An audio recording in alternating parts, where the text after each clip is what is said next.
एक समय की बात है। राजा विक्रमादित्य अपनी न्यायप्रियता और वीरता के लिए प्रसिद्ध थे।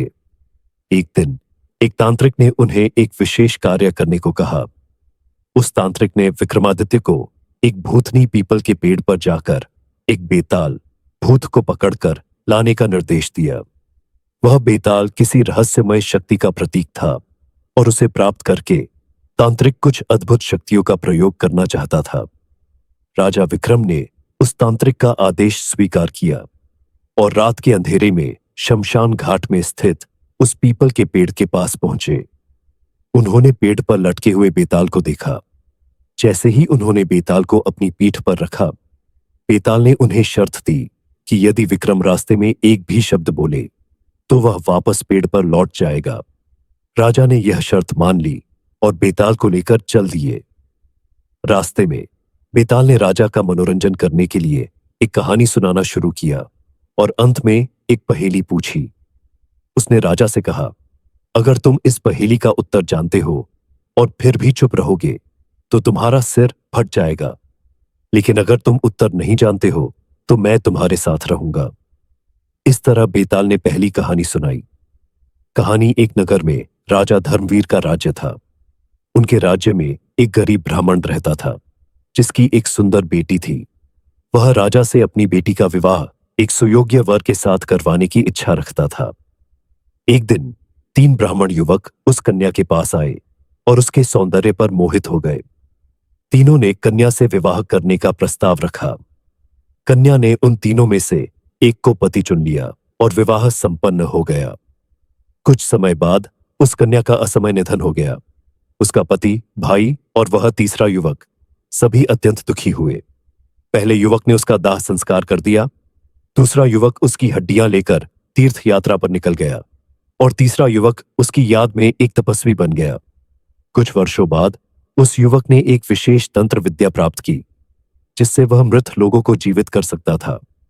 उसने उस कन्या को जीवित कर दिया, लेकिन तब तीनों युवकों में विवाद हो गया कि उस कन्या पर असल अधिकार किसका है। यहां बेताल ने राजा विक्रमादित्य से पूछा, हे राजन, बताओ उन तीनों में से कन्या का असली पति कौन है?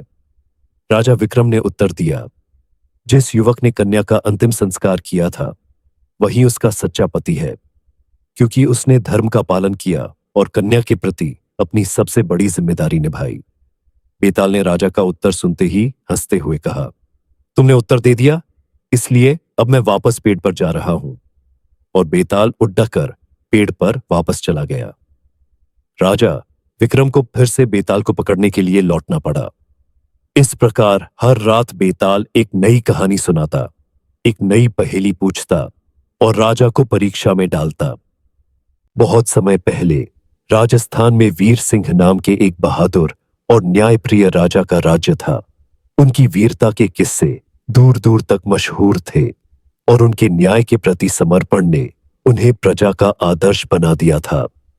परंतु राजा वीर सिंह के जीवन में एक ऐसा रहस्य था जिसे कोई नहीं जानता था। वह हर अमावस्या की रात राजमहल से निकलकर किले के पीछे एक पुराने मंदिर की ओर जाते थे, जहां किसी को भी जाने की अनुमति नहीं थी। प्रजा में इस बात को लेकर अनेक चर्चाएं थीं, लेकिन राजा के आदेश से कोई भी उस मंदिर के करीब नहीं जाता था। एक दिन राजा के दरबार में एक युवक आया जिसका नाम अर्जुन था। अर्जुन एक साहसी और उत्सुक युवक था और उसने राजा से यह जानने की इच्छा प्रकट की कि वह अमावस्या की रात को कहां जाते हैं। राजा वीर सिंह ने उस युवक की साहसिक प्रवृत्ति को देखते हुए कहा, इस रहस्य को जानने के लिए तुम्हें बहुत हिम्मत और बुद्धिमानी चाहिए। अगर तुम अमावस्या की रात मेरे पीछे पीछे चलने का साहस कर सको तो यह रहस्य तुम्हारे सामने प्रकट हो सकता है। अर्जुन ने इस चुनौती को स्वीकार कर लिया। जैसे ही अगली अमावस्या की रात आई, राजा अपने गुप्त रास्ते से मंदिर की ओर बढ़े और अर्जुन भी चुपचाप उनका पीछा करता रहा। मंदिर पहुंचते ही राजा ने एक दीपक जलाया और मंदिर के भीतर एक गुप्त कक्ष में चले गए। अर्जुन ने देखा कि राजा ने वहां एक पुरानी रहस्यमयी तलवार उठाई और फिर एक रहस्यमय मणि की ओर झुककर मंत्रोच्चारण करने लगे। तभी अर्जुन की नजर मणि पर पड़ी और उसने देखा कि मणि के अंदर एक सुंदर दिव्य युवती का चेहरा नजर आ रहा था। अचानक राजा ने अर्जुन की उपस्थिति को महसूस किया और उसे गुप्त कक्ष में बुलाया। अर्जुन की आंखों में हैरानी देखकर राजा ने कहा, अर्जुन, अब तुम इस रहस्य के बहुत करीब आ गए हो। यह कोई साधारण मणि नहीं है, इसमें मेरी रानी का प्रतिबिंब है, जो एक श्राप के कारण इस मणि में कैद हो गई है। राजा ने बताया कि वर्षों पहले उनकी रानी की सुंदरता पर एक तांत्रिक मोहित हो गया था।